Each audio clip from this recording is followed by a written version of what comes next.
네, 구약의 사기 세 번째 시간을 맞이하고 있습니다. 구약의 사기라고 하는 거는 지난번에 제가 여쭤보니까 사기가 뭔가요? 라고 여쭤보니까는 사기는 사기 그릇이다라고 말씀도 해주시고 사기는 남 속이는 거라고도 말씀도 해주시고 여러 가지로 말씀해 주셨는데 사기는 역사 이야기라고 하는 뜻을 가지고 있죠. 성경에서 역사를 기록하는 방법은 육하 원칙에 의해서 기록되지는 않는다라고 말씀을 드렸어요. 육하 원칙이란 왜 누가 언제 어디서 무엇을 어떻게, 이것이 바로 육하 원칙 이죠. 그렇다고 해서 성경의 말씀이 사실이 아니다 라는 것을 의미하는 것이 아닙니다. 역사를 신앙의 눈으로 보고 깨달은 것을 글로 옮겨 놓은 것이 바로 성경의 역사 이야기다라고 하는 거죠. 곧 하나님 신앙의 관점에서 그들이 믿고 있었던 여호와 하나님 신앙의 관점에서 세상 살아가는 이야기를 점검하는 이야기가 성경의 역사 이야기입니다. 그러니 하나님께서 어떻게 역사하시는지, 그리고 하나님께서 어떻게 섭리하시는지를 알아야 성경에 나와 있는 역사 이야기가 제대로 이해가 된다라고 하는 거죠. 구약의 사기라고 말한다면은 여호수아, 사사기, 룻기, 사무엘, 그리고 열왕기, 이렇게가 구약의 역사를 다루고 있는 이야기입니다. 이 역사 이야기를 신명기적 사관이라고 이야기를 한다라고 지난번에 여러분에게 말씀을 드렸어요. 신명기적 사관 기억하고 계시죠? 어떤 거라고 그랬나요? 또 입을 꼭 다물고 얘기를 안 하실 것 같아서 제가 또 설명을 합니다. 뭐냐 하면 이스라엘 백성들이 출애굽을 했죠. 출애굽을 한 다음에 빠른 속도로 시내산에 도착을 합니다. 시내산에 도착한 이스라엘 백성들은 하나님과 언약을 맺게 되고 언약을 통해서 십계명을 받게 됩니다. 출애굽 1세대예요. 출애굽 1세대는 근데 가나안 땅에 들어가지를 못한다라고 하나님께서 말씀하셨죠. 워낙 이게 이제 과거에 있었던 노예 근성도 버리지 못했고 하나님에 대한 불만이 너무 하늘을 찔렀어요. 하나님에 대한 신뢰에 대한 문제로까지 번지게 됐죠. 그래서 하나님께서 말씀하셨어요. 출애굽 1세대는 가나안 땅에 들어간다? 못 들어간다. 그러고 나서 시간이 흘러서 40년이라고 하는 시간이 쭉 흐르게 됐습니다. 이제는 출애굽 1세대는 다 죽음을 맞이하게 되고요. 출애굽 2세대가 이제 새로운 세대로 올라오게 됐는데 출애굽 2세대의 문제점이 뭐였었냐 하면은 그들은 광야에서 태어난 세대였었습니다. 그래서 시내산에서 하나님께 율법을 받았던 그 시기를 경험하지 못한 세대였었어요. 그래서 모세가 그들에게 십계명에 대한 이야기를 설교 형식으로 쭉 풀어서 이야기를 하게 됩니다. 그것이 바로 여러분들이 읽고 있는 신명기라고 하는 책이고, 그 신명기라고 하는 그 책에는 어떠한 그러한 이야기가 담고 있냐면, 너희가 언약을 잘 지켜, 하나님께서 이러이러한 언약을 출애굽 1세대인 너희 부모님 세대에게 이렇게 주셨는데 그 율법을 잘 지키고 그리고 언약을 잘 지키면 너희가 복을 받을 거야. 하지만 율법을 떠나가고 그리고 하나님 말씀을 거역하면 너희는 하나님께 벌을 받는 민족이 될 거야 라고 하는 것이 신명기에 나온 이야기입니다. 그 신명기에 나온 기본적인 가치관을 배경으로 깔고 있는 것이 바로 신명기적 역사서, 우리가 지금 읽고 있는 여호수아, 사사기, 룻기, 사무엘, 열왕기에 대한 열왕기의 이야기다라고 하는 거죠. 그래서 이스라엘 왕국이 어떻게 해서 세워졌는지, 어떻게 해서 여호수아가 땅을 얻었는지, 그리고 어떻게 해서 땅을 빼앗기게 되었는지에 대한 이야기가 쭉 나오게 됩니다. 이스라엘 백성들이 하나님의 은혜로 가나안 땅을 들어가게 됐죠. 가나안 땅을 들어가게 됐는데 나중에는 다시 이 땅을 이방 민족에게 빼앗기게 됩니다. 빼앗긴 이유는 그들에게 힘이 없어서 빼앗긴 것이 아니에요. 국방력이 약해서 빼앗겼나? 뭐 국방력이 뭐 약해서 빼앗겼을 수도 있다라고 하는 이야기를 하실 수도 있습니다. 하지만 그들이 땅을 빼앗긴 궁극적인 목적은, 근본적인 목적은 뭐냐 하면은 바로 그들이 하나님의 말씀 앞에 신실하지 못한 민족이었기 때문에 하나님께서 그들로 하여금 땅을 빼앗기게 하였다라고 하는 것이 신명기적 역사서의 아주 주된 내용이고 근본적인 내용이다라고 하는 것입니다. 그리고 여호수아서가 시작이 되는 거예요. 여호수아서는 이 역사서의, 구약의 역사서의 출발점이고 머릿글이고요.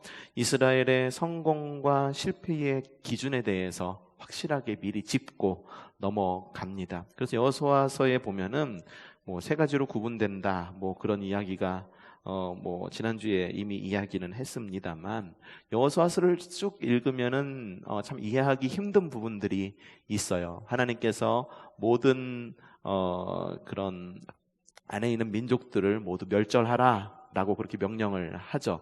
그래서 그걸 뭐라고 그러냐면 헤렘이라고 이야기를 해요. 헤렘, 모든 것을 다 진멸하라 라고 하는 거죠. 남자, 여자, 아이, 노인 할 것 없이 다 진멸하고 너희가 들어가서 살아라 라고 이야기를 합니다.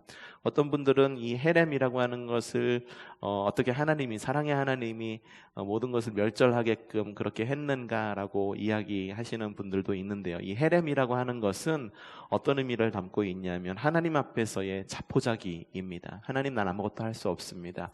하나님이 아니고서는 나는 아무것도 이룰 수 없는 사람이고 민족입니다 라고 하는 거고요.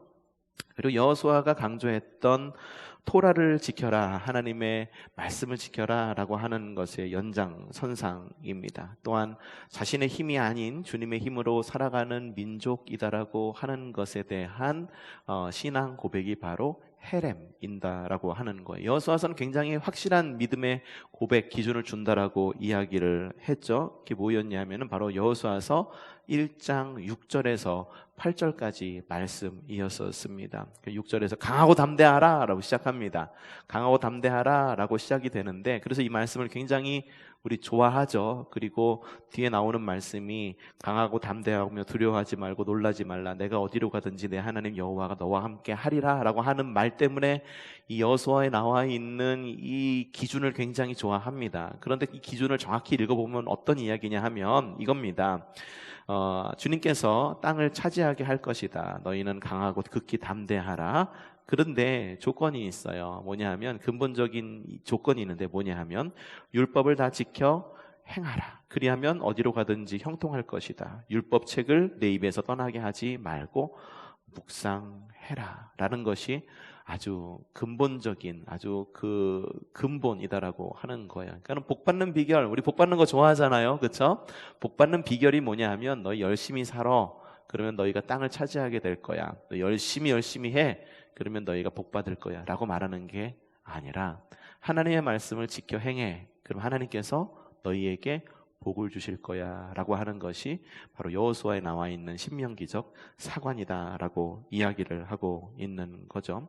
그래서 그 땅을 분배하고 뽑는 방식도 역시 우리가 이해할 수 없는 방법을 택합니다. 바로 제비 뽑기를 통해서 땅을 분배를 하죠. 어느 땅을 누가 차지할지 회의를 통해서 한 것이 아니라 제비 뽑기를 선택을 합니다. 가나안 땅의 권리가 하나님에게 있다라고 하는 것에 대한 하나의 표현, 방법이었다라고 하는 거죠.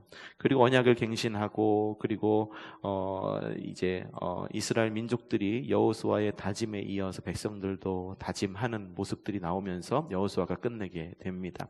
여호수아서 24장 25절 말씀, 그날 여호수아가 세겜에서 백성들과 언약을 세우고 그들이 지킬 율례와 법도를 만들어 주었다라고 이야기하면서 과거에 있었던 하나님과의 언약을 갱신하는 그런 모습을 볼 수가 있습니다. 그 다음에 사사기가 이어집니다.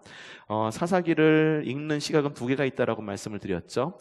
여호수아에서 듣지 못한 이야기를 사실적으로 들려주는 책으로 읽는 방법, 또 하나는 여호수아서와 사무엘상을 이어주는 책으로 읽는 방법, 이렇게 두 가지가 있다라고 했습니다. 여호수아에서 기록하고 있는 땅을 정복하는 이야기와 그리고 사사기에 나와 있는 땅을 정복하는 이야기가 약간의 차이가 있다라고도 말씀을 드렸어요. 여호수아서는 온 지파가 우르르 몰려가 가지고선 소리도 함성도 막 지르고 그래서 힘을 합쳐 가지고선 그렇게 가나안 땅을 정복했다라고 기록하고 있는 반면에 사사기는 지파별로 점차적으로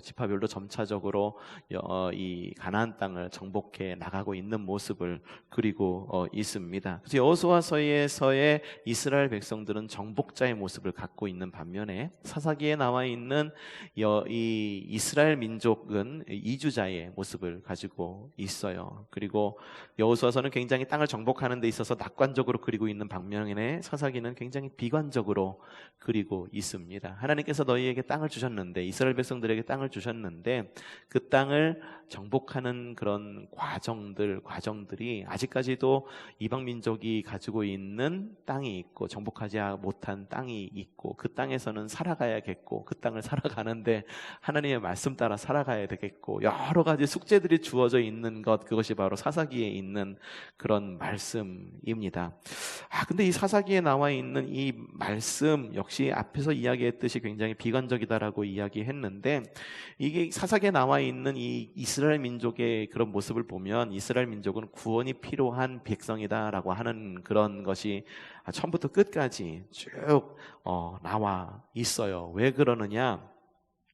세대가 교체가 됐죠. 세대 교체가 됐어요. 이제 이스라엘 백성들도 출애굽 2세대에서 또 세대가 또 교체가 되어가고 있는 과정이에요. 그런데 세대가 교체되면은 믿음의 유산이 좀 쌓이면은 좋겠죠. 우리도 그렇죠. 부모님이 믿던 것 자녀들이 잘 물려받았으면 좋겠고, 자녀들이 물려받은 믿음 우리 손주들이 잘 물려받았으면 좋겠다라고 하는 마음을 우리가 가지고 있습니다. 여러분 어떤가요? 잘 물려받나요? 왜 그런 것 같아요? 왜 그런 것 같아요? 이 신명기적 사관으로 본다고 한다면 그 왜 그러냐는 답은 뭐냐면 우리가 하나님 말씀대로 제대로 살지 못했기 때문이다라고 하는 거예요. 전 세대 그리고 전전 세대 그리고 우리 세대가 하나님 앞에서 잘 살아가는 모습을 보여주지 못했기 때문에 전수가 되지 못하는 거예요. 이방신을 섬겼고 우상을 섬겼고 세상 사람 살아가는 방법으로 똑같이 살아갔기 때문에 자녀들이 보고 배운 것이 그거밖에 없는 거예요. 그래서 그 전수되지 못한 거예요. 전수되지 못해서 어떻게 됐느냐? 사사기 2장 10절부터 12절 보면 이렇게 적혀 있어요. 그 세대 사람들도 모두 죽어 조상들에게로 돌아갔다. 세대가 교체됐다라고 하는 거죠. 새로운 세대가 일어났는데 그들은 주님을 알지 못했고 바알 신들을 섬겼고 하나님을 버렸고 다른 신들을 경배했다라고 이야기를 하고 있어요. 그래서 여러 가지 사사기에 나와 있는 이야기들을 보고 사사들의 그런 모습들을 보는데 이스라엘 민족들이 가지고 있는 그러한 역사의 이야기를 보면은 역사의 굴레는 줄거리는 비슷합니다. 다른 신들을 섬겨요. 그러면 하나님이 심판하죠. 하나님이 심판하면은 백성들이 살려달라고 이야기를 하고 하나님은 또 자비로우시고 은혜로우셔서 구원하십니다. 사사를 통해 구원하십니다. 그럼 그때부터 또 이스라엘 백성들이 잘 살면 괜찮겠는데 잘 살지 못하고 또 다른 신을 섬기게 되고 하나님의 심판이 있고 이스라엘 백성들이 살려달라고 이야기하고 그럼 또 하나님께서 사사를 통해서 구원하고 하는 것이 바로 사사기에 나와 있는 많은 이야기들의 기본적인 이야기이다라고 하는 거예요. 굉장히 혼란스럽습니다. 이 사사시대에 나와 있는 이 이야기들, 지난번에 사사기의 마지막 부분에 있는 이야기들, 이런 이야기들, 미가라고 하는 사람의 이야기, 또 하나는 한 레위인이 베냐민 땅 기브아에서 있었던 그런 이야기들을 보면서 그 당시 시대가 얼마나 혼란스러운 시대였었는지를 보게 됩니다. 이 이스라엘 사회가 겪고 있었던 혼돈을 한마디로 표현한다면 사사기 17장 6절의 말씀이죠. 그때에는 이스라엘에 왕이 없었으므로 자기 소견에 옳은 대로 행하였더라 라고 하는 것이 그 시대상을 보여주고 있는 거예요. 실제로 주위에는 많은 왕들이 그 나라를 통치하고 있었어요. 이스라엘 백성들에게는 사람 왕이 없었었죠. 그래서 왕을 달라고 계속 이야기를 하긴 합니다. 하지만 그들에게 정말 사람 왕이 없었기 때문에 그렇게 살아간 것이 아니라 그들의 삶의 주관자가 없었기 때문에 그들은 그렇게 살아간 거예요. 주님이라고 불렀지만 정말 삶의 주인은 아니었고, 주님을 왕이라고 불렀지만 정말 주님을 왕으로 섬기지는 않았던 시대, 주님보다 주님인 것이 있었던 시대, 왕보다 높은 또 다른 왕이 있었던 시대, 그때가 바로 사사시대였다라고 하는 거죠. 그래서 룻기로 넘어오게 됩니다. 룻기로 넘어오게 됩니다. 룻기입니다. 자, 룻기에 나와 있는 내용은 여러분들 너무나도 잘 알고 있어요. 굉장히 드라마틱하죠. 그리고 이 이야기를 듣고 있으면 한편에 정말 드라마를 보고 있는 것 같습니다. 모압에 살고 있었던 나오미 집안이 유다 베들레헴으로 이주하는 이야기입니다. 이스라엘 백성들은 이 당시 흩어진 민족으로 이런 기근이 일자 많은 지역으로 흩어지게 되죠. 이 민족들을 갖다 흩어진 민족을 지금도 뭐라고 이야기하면 디아스포라라고 이야기를 합니다. 타양 땅에 거주하는 유대 사람을 말하죠. 그렇게 홀로 된 나오미가, 근데 이방 땅에서 나오미가 홀로 됩니다. 홀로 된 나오미가 며느리 룻과 함께 모압에서 다시 이스라엘 고향으로 돌아오게 되는 여정을 그리고 있는 것이 바로 룻기입니다. 자, 여러분, 룻은 이스라엘 민족이었나요? 유대인이었나요? 아닙니다. 이방인입니다. 근데 이스라엘이 가지고 있었던 원칙이 있었어요. 뭐냐 하면 신명기 23장 3절부터 4절 초반절에 뭐라고 나와 있냐면, 한번 읽어봅시다. 시작.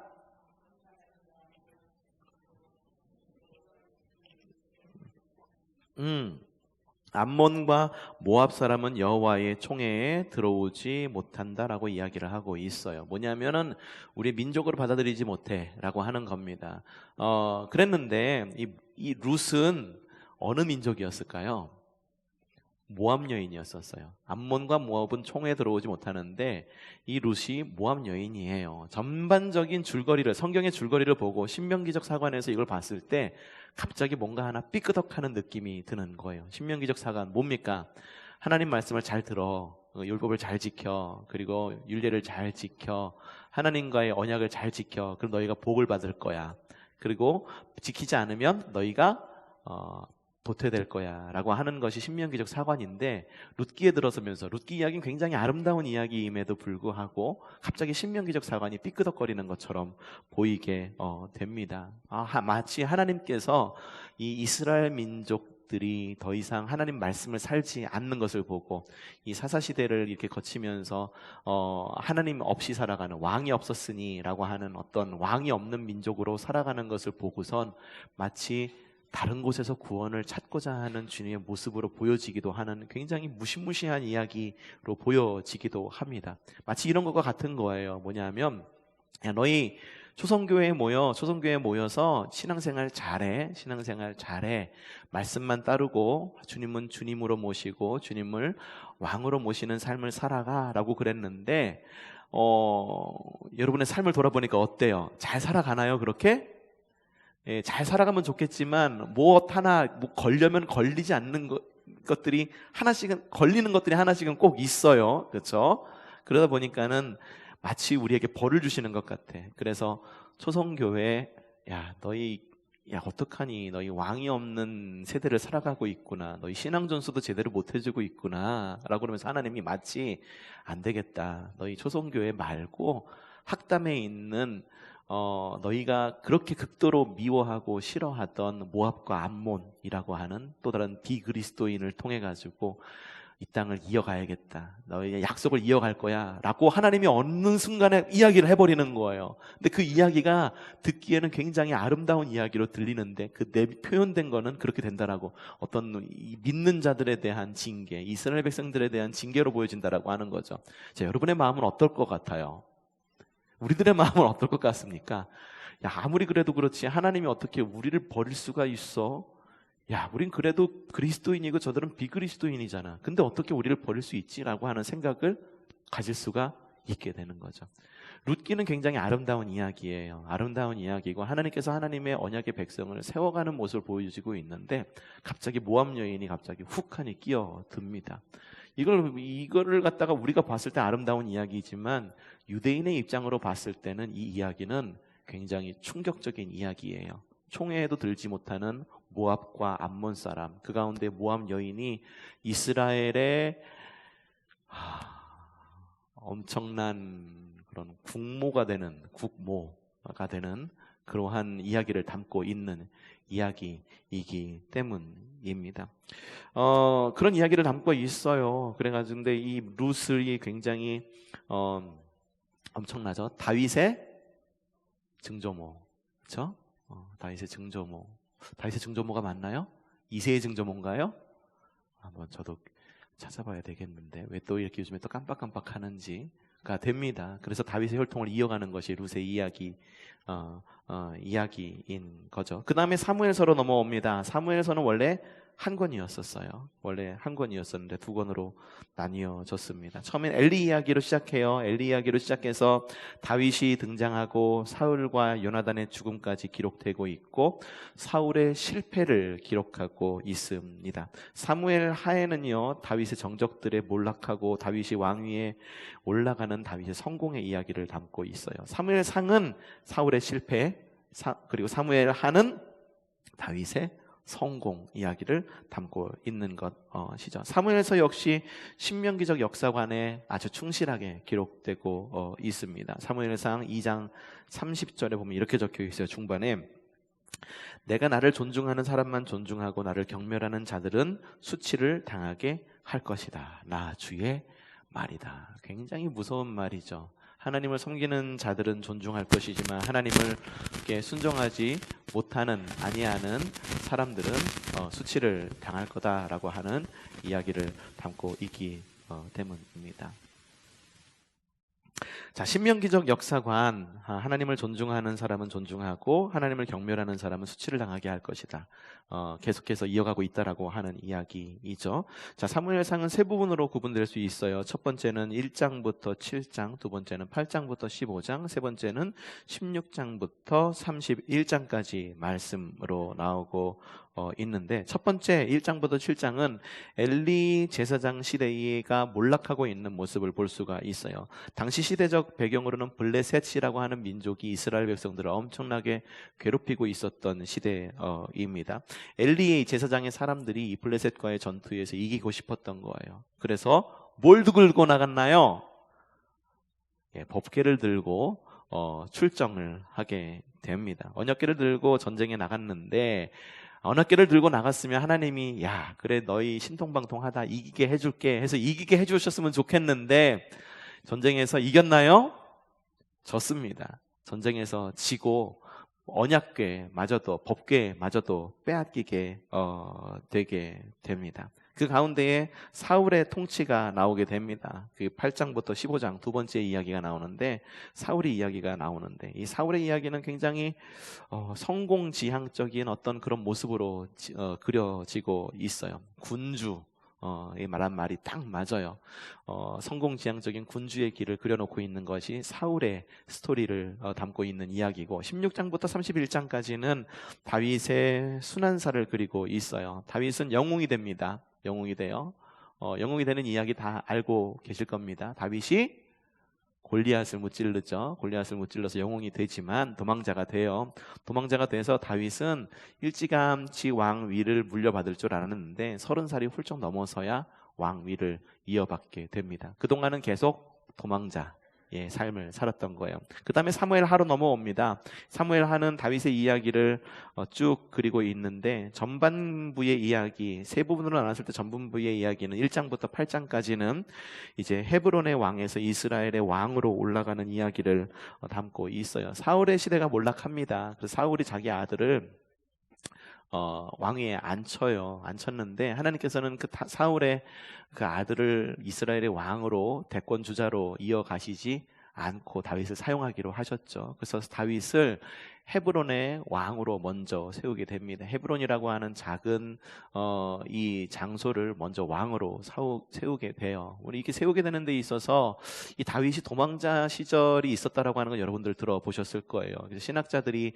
해석하는 방법이 굉장히 다양하기도 합니다. 지난번에 우리 성경의 숲을 걷다를 배울 때 다윗이 어떻게 해서 헤브론의 왕이 되었는지에 대한 또 다른 신학자들의 이야기를 좀 들어보았는데, 다윗이 헤브론의 왕이 될 수 있었던 있었던 이유는 그 당시에 다윗이 사울의 핍박을 피해서 적국으로 도망하게 됩니다. 적국이었던 블레셋으로 도망을 하게 되죠. 근데 블레셋이 사울이 몰락을 하게 되자 이제 이 이스라엘 땅을 침략하기를 원했던 거예요. 그래서 자신의 편이라고 여겼던 적의 적은 나의 동료다라고 하는 말이 있어요. 적의 적은 나의 동료다라고 하는, 우방이다라고 하는 그런 말이 있어요. 그래서 다윗을 자신의 사람들로 여겼던 거죠. 그래서 다윗을 헤브론의 왕으로 끌어다 앉힌 거다. 분봉왕 정도 된 것으로 앉혔다라고 하는 해석도 있습니다. 그래서 어쨌든 다윗은 헤브론에서 왕위를 이어받고요. 헤브론에서 왕위로 이어받았는데 상황이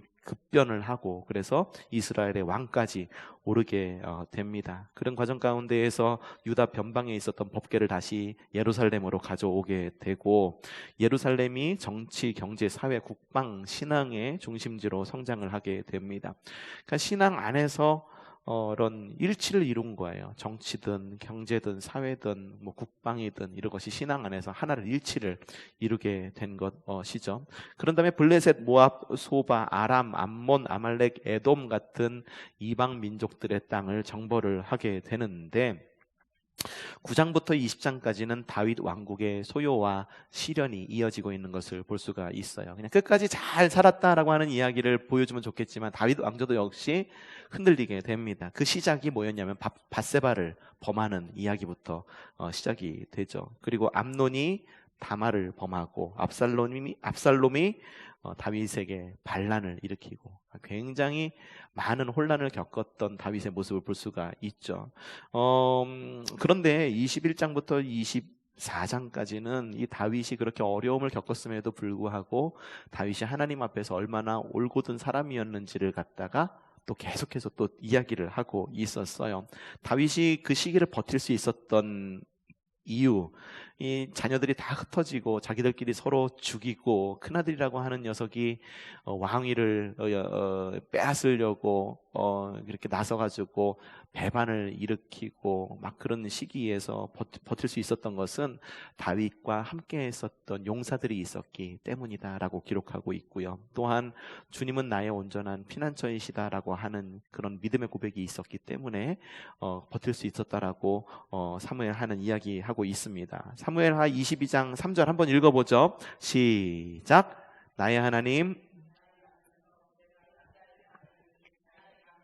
나의 구원의 뿔, 나의 산성, 나의 구원자이십니다. 주님께서는 언제나 나를 포악한 자에게서 구해 주십니다. 이게 다윗을 굉장히 하나님 마음에 합한 자로 표현하려고 노력을 하는데 하지만 다윗도 다시 주님의 심판을 받게 됩니다. 인구조사를 하게 되죠. 하나님께서는 인구조사를 하라고 명령하신 때가 있고 하라고 명령하지 않았는데 인구조사가 있었을 때가 있었어요.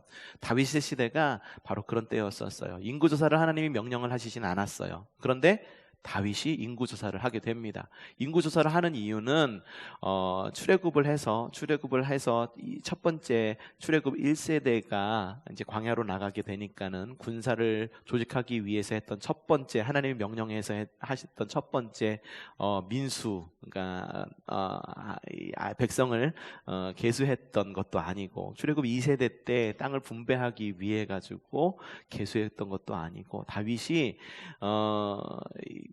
인구조사를 한 이유는 뭐냐 하면은 자기 세력이 얼마나 컸는지를 좀 알아보기 위해서 인구조사를 한 거예요. 세력을 과시하려고 인구조사를 한 거죠. 그래서 그때부터 또 이제 다윗은 몰락의 길을 걸어가게 되면서 열왕기서가 펼쳐지게 됩니다. 자, 열왕기는요 구약 성경에서 읽는 이스라엘의 왕국사입니다. 왕이 있는 나라, 왕국사입니다. 이스라엘의 과거사를 재현한 글이에요. 재현했다라고 하는 것은 그 당시에 쓰여졌다? 곧바로 그 시대에 쓰여진 글이 아니라 이스라엘 백성들이 포로기를 마치고 돌아오면서 쓴 책이다라고 하는 거죠.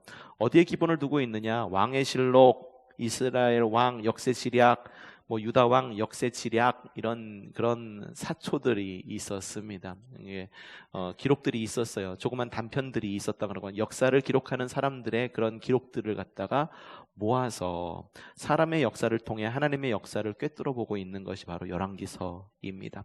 열왕기서도 원래는 한 권이었었습니다. 한 권이었는데 우리말 성경은 열왕기상, 열왕기하로 나뉘어서 보고 있죠. 세 부분으로 또 나뉘어서 보면은 첫 번째 부분은 솔로몬 통일왕국 시대, 두 번째는 분열왕국 시대, 세 번째는 유다 왕국 시대입니다. 솔로몬 통일왕국 시대에는 이스라엘이 굉장히 잘 나가고 있는 것처럼 보입니다. 근데 솔로몬이 그렇게 썩 이 아버지로부터 물려받은 왕국을 이어받기는 했는데 굉장히 지혜가 있는 왕이고 하나님께 지혜를 받았긴 했지만 좀 무리해서 정치를 한 경향이 있었어요. 그래서 여로보암과 르호보암이 대치를 이루고 아들이었던 르호보암이 결국 왕따를 당하죠. 그래서 여로보암이 북왕조 이스라엘을 만들게 되는 역사가 나눠져 있고, 그리고 북왕조도 역시 멸망을 하여 그래서 남왕조 혼자만 남아가지고 그 명맥을 이어가는 이야기가 열왕기서에 나와 있습니다. 자, 열왕기서의 첫 대목은요, 열왕기상 1장부터 11장까지 솔로몬의 통일 왕국의 이야기를 하고 있습니다. 어떻게 솔로몬이 왕위에 올랐는지에 대한 이야기가 나와 있는데, 왜 솔로몬이 적합한 인물이었는지에 대한 것에 대한 이야기는 그냥 속 시원하게 털어놓고 있지는 않아요. 왜 솔로몬이었는지, 솔로몬이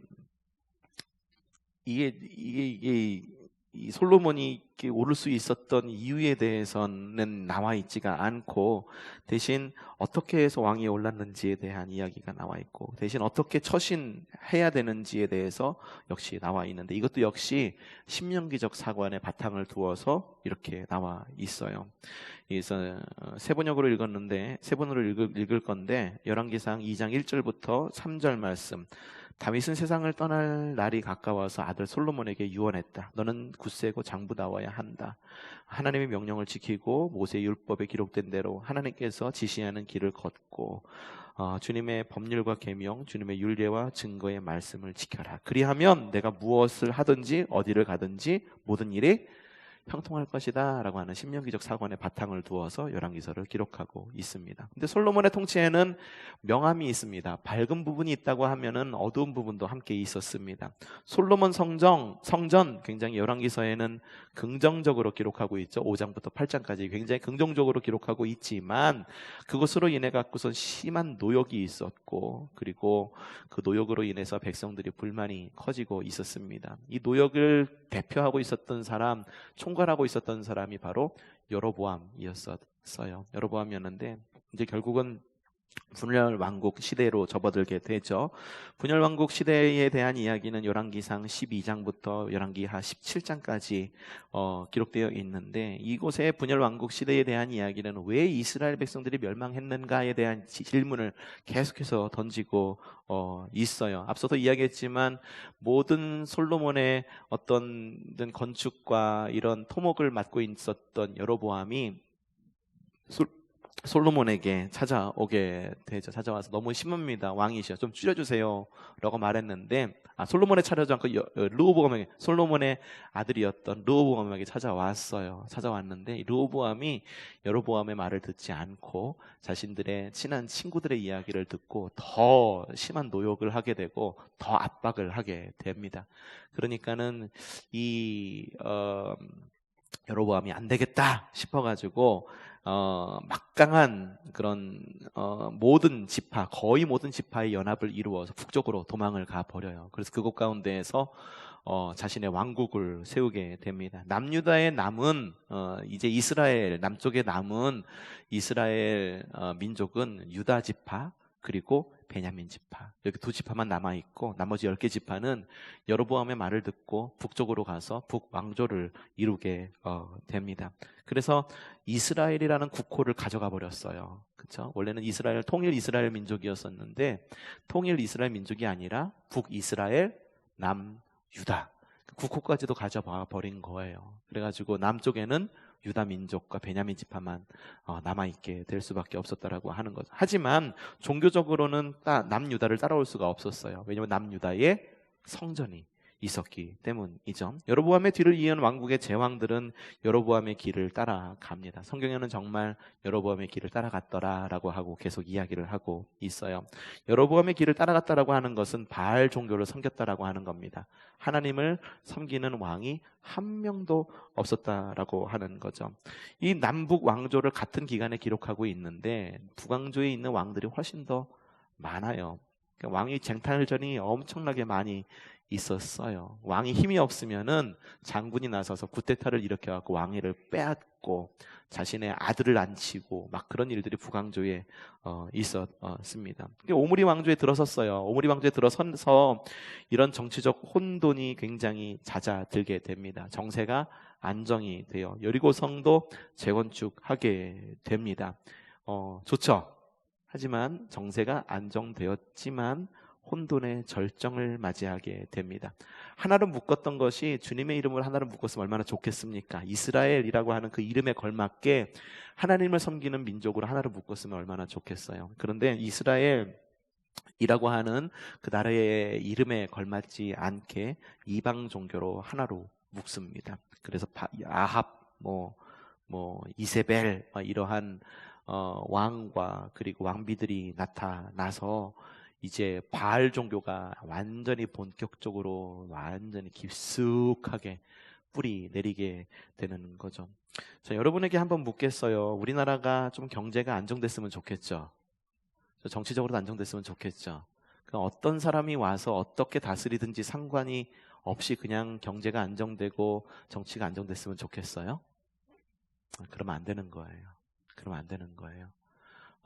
하나님의 마음에 합한 그런 사람이 정치인으로 세워져야 되고요. 그리고 하나님을 두려워하는 사람이 계속해서 권력을 잡는다라고 하는 말은 참 부정적이죠.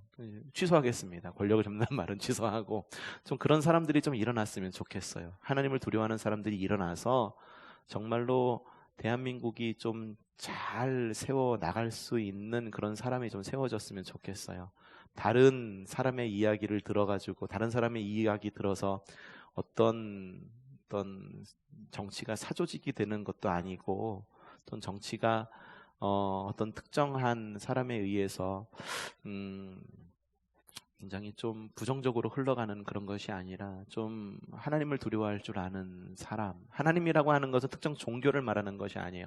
기독교 국가를 만들자라고 하는 것이 아니에요. 기독교 국가를 만들어졌을 때 기독교는 급속하게 부패해 갔습니다. 기독교 국가를 만들자는 게 아니에요. 뭐냐면 이거는 하나님을 두려워할 줄 아는 민족이 되자라고 하는 거죠. 그런 민족이 됐을 때 자연스럽게 우리나라는 말 그대로 여러분들이 원하는 말 그대로 번영하는 국가가 될 수 있지 않을까라고 하는 것을 조심스럽게 이야기를 해 봅니다. 열왕기에는요 분열왕국 시대를 굉장히 부정적으로 평가를 합니다. 두 명의 하나님의 사람이 있었었죠. 엘리야와 엘리사. 엘리야 유명하죠. 아합 시대, 극심한 그 우상 숭배의 시대. 엘리사 여호람 시대에 있었던 바로 엘리사에서 남왕국 유다에 대한 이야기입니다. 남왕국 유다는요 주목해야 될 왕들이 있어요. 아하스, 히스기야, 므낫세, 요시야 이런 왕들이 굉장히 주목할 만한 왕들입니다. 북왕국이 거의 나라의 거의 모든 것을 다 가져갔어요. 종교만 빼놓고 거의 다 모든 것을 다 가져갔기 때문에 생존을 위해서 아수르의 눈치를 보면서 정치를 한 것이 남유다의 실정이었습니다. 그래서 아하스 왕 같은 경우에는 실제로 아수르 왕을 알현합니다. 만나고 이스라엘 성전을 아수르식으로 완전히 리모델링해요.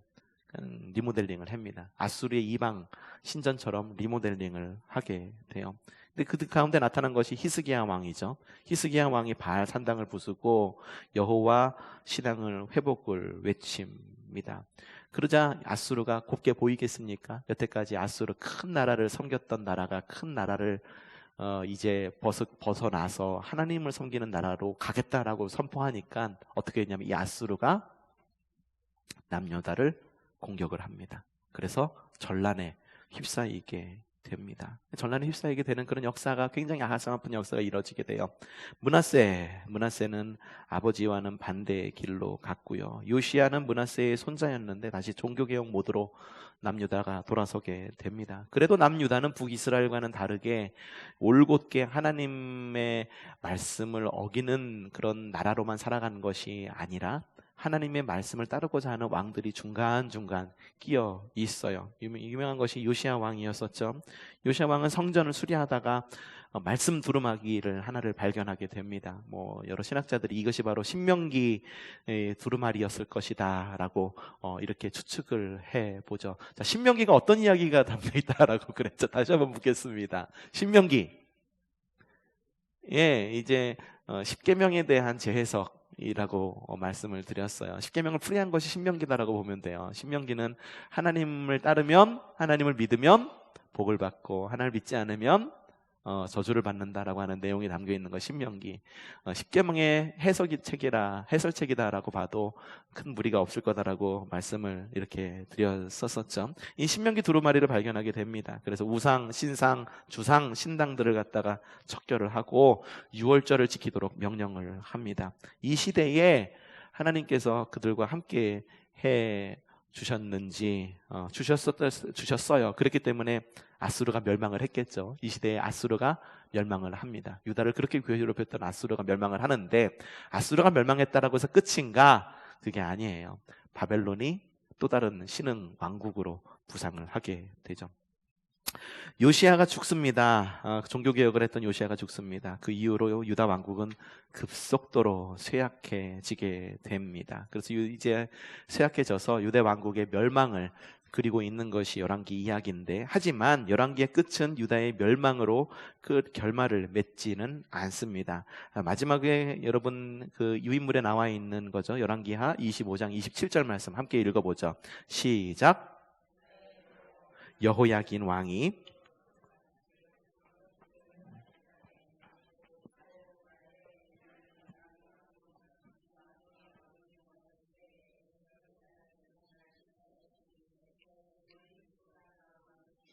여호야긴 왕에게 특사를 베풀어 그를 옥에서 석방하였다라는 말로 결말을 맺고 있습니다.